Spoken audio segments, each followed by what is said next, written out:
Yo, Big Kish back up in here. We about to go over this Rapperholics video and his breakdown on the Baka is nice in his interview, saying how Kendrick Lamar shouldn't have said that he has a weird case and that he needs paperwork and he needs proof to show that he has a weird case. But you know Rapperholics gonna come at a different angle and everybody else ain't coming at. And that's what we here for. I'm gonna leave a link in the description. Y'all know I'm like holding y'all. Without further ado, hold on. First of all, I want to give a shout out and a thank you to Anthony White for your donation. Keep that hat game going, big bruh. So he said, look, put your hat back on. Shout out to LP. Bro, check out Jalopy Bungus on the Baka Not Nice video. Okay, I will do. Shout out to you for your donation. Shout out to Natasha. Look out for Detox. Yeah, they like that reaction. Shout out to Karan Nelson. Thank you, big dog. Sorry for the I don't know whatever the rest of that says, but yeah. Shout out to y'all, man. Shout out to y'all for real for keeping me updated on everything.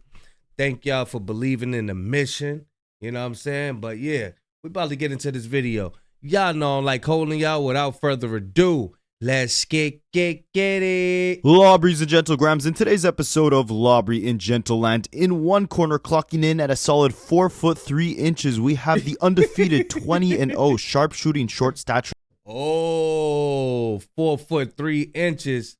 We have the undefeated. Y'all see when he showed defeat? Yeah. In one corner clocking in at a solid 4 foot 3 inches, we have the undefeated. Undefeat. See that? That's why he said, because, oh, he got a picture on there. Oh, it was meant for me to pause this. Everything means something. Everything means something. Did y'all catch this picture on there? Y'all ain't catch it. I don't want to hear. Yeah, this y'all first time seeing that picture. Don't sit up there and lie. Don't sit up there and lie. Do not sit up there and lie. What this say? I can't even read that. Somebody, please. I know somebody out there know what that says on his boots. Let me know. Let's get it. 20-0 sharpshooting short-statured assassin King Kung Fu Kenny, who in the last year alone has defeated heavyweights like Andrew Shiesty Schultz, apologizing, justifying Jermaine Cole, the ultra sumo heavyweight Big Mac Snackademics, and of course the ladylike Lawbriana Marilyn Monroe Ho, Courthouse Karen, criminal cosplaying culturally confused Canadian Corcus Mr. Aubrey Graham. And it looks like the time has come for the glizzy goblin goons of the Gaveling Graham to come out of the OVHO sweatshop and test their luck at trying to turn the TV off of the tiny, terrifying Tupac twin. Most specifically, Baka Not. Tiny, terrifying Tupac twin. I like that one. That's a new one right there. That's a new one. Nice. Do you guys know who Baka Not Nice is? Well, you probably remember him being name dropped in Kendrick's Knockout Punch, Not Like Us. Of course, the line, Baka's got a weird case, why is he around? But what was this weird case Kendrick was talking about, right? Some people say he didn't come with enough proof. Calling Drake a PDF, did he have proof that people in Drake's circle, like Baka, had a weird case? Of course, on the album artwork of Not Like Us, it's Drake's house with 11 S offender pins. Were one of those for Baka? And if so, what the heck did he actually do? Now, growing up in Canada, Baka actually grew up kind of close to where I grew up. He didn't grow up in the same Toronto neighborhood with Drake. I'm not sure when they initially ended up clicking up. As of now, I think also Rapperholics know of Baka. Is he like that? Is he really like that? Like, because once he started talking, I was just like, oh man, Baka is signed to the OVHO label as an artist, but we haven't heard a song from him since like 2017. On a side note though, that was a pretty good song. We'll touch on it later in this video. He was kind of like a D or F list celebrity in Canada just based off the Drake cosign and that one song that he had alone. But that buzz has died down. We haven't heard music from Baka in years, and judging by this interview he just did where he spoke on Kendrick Lamar, he also kind of touched on new music, and he refused to give a release date, saying he didn't want to disappoint his fans in case there was some label politics, and, you know, he gave a date and then nothing ended up coming out. So it seems like Drake really does have these guys locked up in the OVHO sweatshop. I haven't heard a Baka song since 2017, and, you know, he does have a shout out Not a positive one, but his name was mentioned on the biggest hip-hop song of 2024, of the last few years, really. I think Kendrick even rapped the line, Baka's got a weird case, on the Super Bowl stage. So it's like, even though Baka most definitely does have a weird case, which we'll touch on shortly, you think now more than ever, like, people would actually be searching for who the heck is this Baka guy, right? And that could generate him enough buzz to escape the OVO sweatshop. But nah, the D-list celebrity will remain in the OVO. He ain't take it to his advantage. If a celebrity or something mention you and all of that, you supposed to get whatever they said on the shirt, all of that. You see, when Baby was on the Breakfast Club, man, he came out with a music video. He came out with shirts, put some respect on my name. You know what I'm saying? Like, yo, you got to capitalize off situations like that. Baka was like, nah, you know, I just want to stay in the sweatshop. OVO dungeon. But in the meantime, Baka, I don't know if his name is based off the Star Wars character Chewbacca, but there's definitely a war against him becoming a star over at the OVO label. They've been shelving his music for 10 years now. Kendrick, by shouting him out, gave him a bigger stimulus package than Drake ever has throughout his entire career. But again, I think he does a little more for Drake than just simply making music for him. It was actually Drake who ghost wrote Baka's biggest hit. So again, we'll touch on that shortly, but let's touch on what you're here for. Baka apparently was bold enough, even though he hasn't put out an album in 10 years, he was ready when he heard his name on Not Like Us to pop out and actually diss Kendrick Lamar. Now, the way he words this, I don't know if he was ready to actually diss Kendrick Lamar or if he was implying that it might escalate a little further than a rap battle, but we're going to interpret it as Baka being ready to get in the booth. At first, my first initial thing was to respond and respond quickly. Yeah. Very efficiently and very to the point. Very directly. Nah, Drake told him, look, this guy's dangerous. Y'all remember on Rocky when Rocky was fighting that Russian dude? He said, look, he's dangerous. He's dangerous. No, that was his wife. He's dangerous. He's gonna kill you. He's dangerous. Yeah. That's what Drake said to Baka when he tried to come at Dot. Yeah. So, like, what does this mean, right? Like, honestly, again, I don't want to insinuate that Baka was implying anything beyond just getting in the booth, but the verbiage and just, like, wording that he's using, it kind of reminds me of, like, in The Sopranos when, you know, Tony and his captains are talking about putting a hit on someone or like something that should not be discussed in case there's a wire in the room. And they're talking in these like subtle codes just through like eye contact or like layered double meanings within the sentences that they're saying. Like something so simple that could mean something so broad. And I mean, I don't know, I kind of get the same vibe when he's talking about like, I was thinking of responding quickly and effectively. Like, what would it mean to respond effectively, Baka? Your biggest hit was something that La Brianna wrote, and he couldn't defeat Kendrick, so did you think you would? I think you'd be biting off a little more than you could chew, Baka. You get it? Chewbacca. Drop a like and subscribe for my horrible jokes. Now, of course, he's referencing, you know, the lines, Baka got a weird case, right? See around, right? When Kendrick called out a bunch of different members of the OVO crew, but Baka being the only one that I guess technically raps. I guess it's. Let me find out Rapaholics be writing for them battle rappers and King of the Dot, man. It's fitting that he be the only one to actually come out and respond. I mean, we're not going to get a Party Next Door diss track, right? But I find it interesting. Look at the contrast, right? Like, at the top of the year when Joey Badman jumped out dissing Kendrick Lamar, not even calling him out by name, but just saying too much West Coast D-licking, we saw a bunch of different artists from TDE and from the West Coast come out in defense of Kendrick, and of course their hometown. You had Ray Vaughn, Daylight, Coyote, Curtis King. There was a bunch of rappers jumping up for the sake of competition, right? I don't think we've seen a single rapper, let alone Toronto rapper, jump out and inherit the beef for Drake, right? Well, I take that back. We've seen 50 Cent make some weird comments in interviews. 21 Savage and Lil Baby said they're loyal to Drake. Even Lil Yachty, though, said, like, Not Like Us was the best moment of the beef. He acknowledged that was a massive loss for Labrie. But, you know, they were bearded, belligerent besties. And Yachty still didn't jump out and defend Drake. We didn't see Smiley defend Drake. You know Smiley? The rapper who raps like, Yo, I'm from Toronto, Crody. I'm signed to Labrie Sweatshop, Crody. All right, I'm going to... Oh, he got that accent down pat. Stop with the terrible jokes. But yeah, not one rapper has actually jumped out to be like, you know, I'm ready for the smoke. I'm riding with Drake all the way. Maybe J. Cole, I guess you could say, but he apologized about 4 days later. Baka could have been the only one. It's too bad they've been shelving his music. But Baka does explain why he never ended up responding to Kendrick, even though he planned to do so very effectively, very fast, as he put it. Very demure, true Baka. But yeah, we'll touch on later in this video why he chose not to respond, if it was because of Drake. But essentially, he said, like, the reason why he actually wanted to respond in the first place was because Kendrick made allegations on Not Like Us without actually having paperwork to back it up. And, you know, but like, it was like, it started brewing in me because where I come from, like, that shit. I don't know, man. I thought it was some paperwork on him. Like, where would Kendrick get that from? I thought it was articles and everything. Doesn't happen. Like, you can't just call out a man and not have paperwork to back up your talks. Like, that is it's ludicrous. Now, I'm not sure if he's talking specifically about Kendrick calling Drake out or Kendrick calling Baka out, right? Because, again, he directly called Baka out, saying, Baka has a weird case. Why do you keep him around? He specifically never actually attached Drake to the word PDF, right? Yeah. Strategically, he did this. He said certified lover boy, certified PDF files. Plural. It could be anyone from those S Offender pins on the album cover that were meant to represent who Kendrick was talking about. Or he says, say Drake, I hear you like him young. Drake was talking about liking young girls on his 2023 album, For All the Dogs. That came out about 8 months before Not Like Us. So Drake was literally putting the ammo in Kendrick's lap. He said on Taylor Made as well, right? Talk about me liking young girls. Please do it. And I mean, there's so many reasons why this is ridiculous, right? I mean, aside from the fact that Kendrick never specifically tried to beat him to the punch.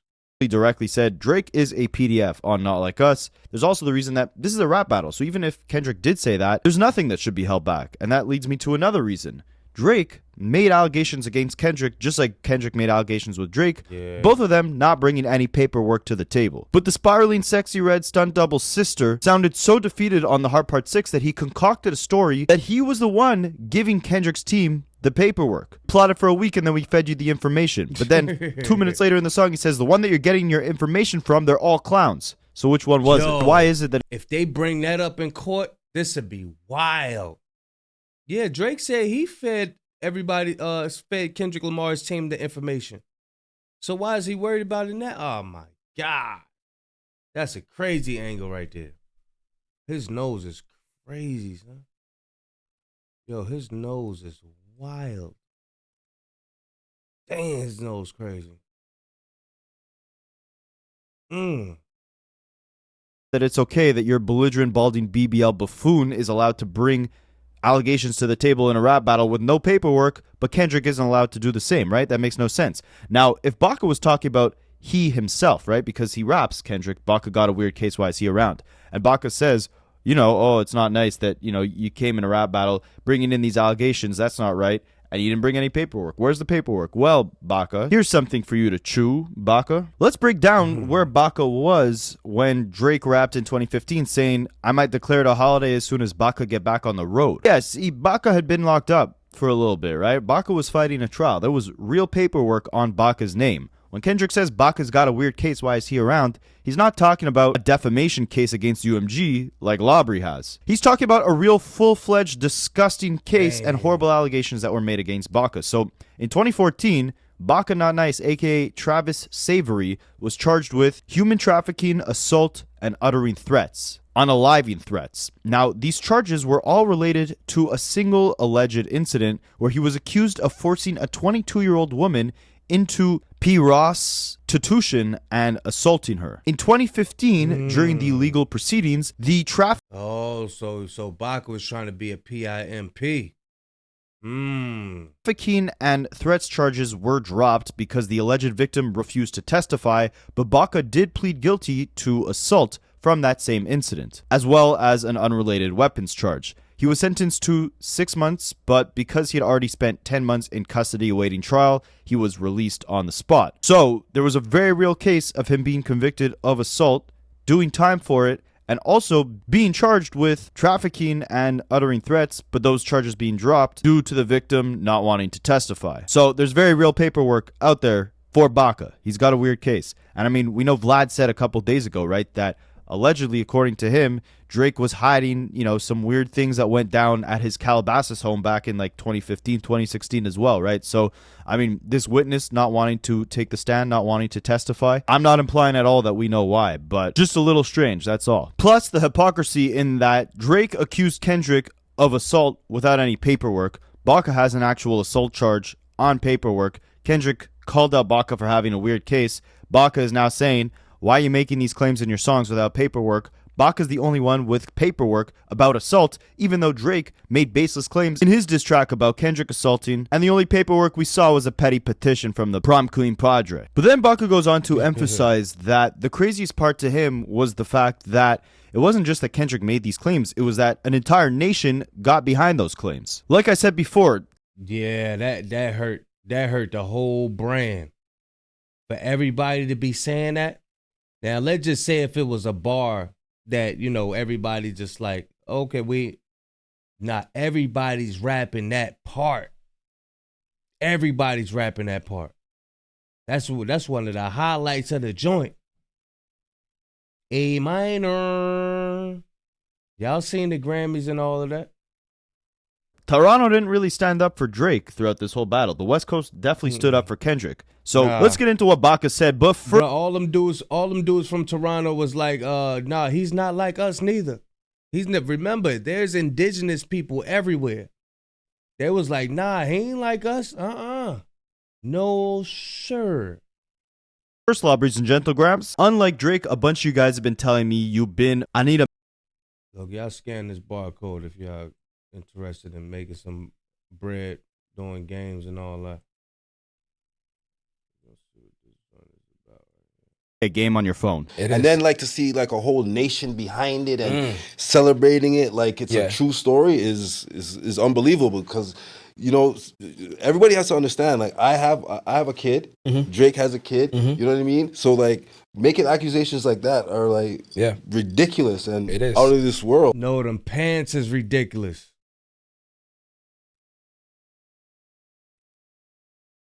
You got on size 50 leather pants, boy. You got horse saddle pants on. You can't, come on, go with, yo. Nah, them joints is ridiculous, B. Wordy bond, boy. World, you know what I'm saying? So, and look, I understand the whole I have a kid, Drake has a kid angle, right? But don't you think your child was very aware where you were for those 6 months that you spent incarcerated? Don't blame Kendrick Lamar for roping your damn. That was a hella angle. Very real case into a rap battle that your boss willingly participated in just because you feel like it's left some, bad parts of your past resurface that you don't really want your kid to see. It's understandable that you wouldn't want your kid to see that, but you're also working towards being, a famous rapper, right? Or at least a culturally known associate of Drake, one of the biggest stars in music. If you have a past, the unfortunate thing with the internet is that if you got kids, they're going to be able to look up your entire past, especially if you're already a public figure. Now, does that probably suck? Yes, but how do you think Kendrick felt about Drake saying that his own son did not belong to Kendrick? It was actually Dave Free's kid. You think that kid is going to have fun looking on the internet in 10 years from now, seeing that there were rumors from this BBL buffoon that Kendrick's son's own mother had an affair with Kendrick's longtime collaborator and that might be the real father of this kid? You think that kid is going to have fun hearing, I heard them kids might be Dave Freeze? You think that kid is going to have fun seeing all the, abuse allegations that Drake made against Kendrick, his own parents? This is hip-hop, man, and that's why Kendrick made it a point to lead with unity after the battle, right? He could have jumped out with his own version of the Heart Part 6 like Drake had. Well, Kendrick did have his own version of the Heart Part 6, but I mean like the equivalent to Drake's diss song, the Heart Part 6, where, where Drake was defending himself against being a PDF, Kendrick would have come out defending himself against, being an abuser, raising Whitney's and Dave Free's kid. Instead, he chose to include them in the music video. Have Dave Free direct the pop-out concert and the Super Bowl. Shout out Whitney during his Grammy acceptance speech. That way, when his kid looks back on this beef, if he ever does, on the internet in like 10 years from now, he'll see that his father led with grace, led with unity, was only showing the kid's mother, Whitney, praise and love throughout the entire battle and after the battle. Whereas Adonis, I can't even speak, Adonis, I mean his father is...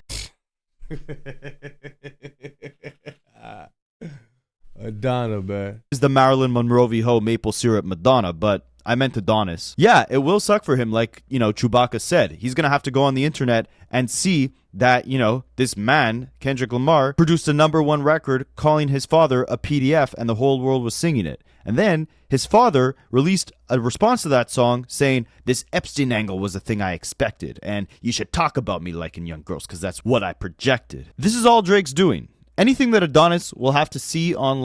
Man, Drake hung himself. Drake definitely hung himself with his own rope, man. This is his doing. I'm going to leave a link in the description. Rapperholic's about to cook some more. Y'all already know how he give it up.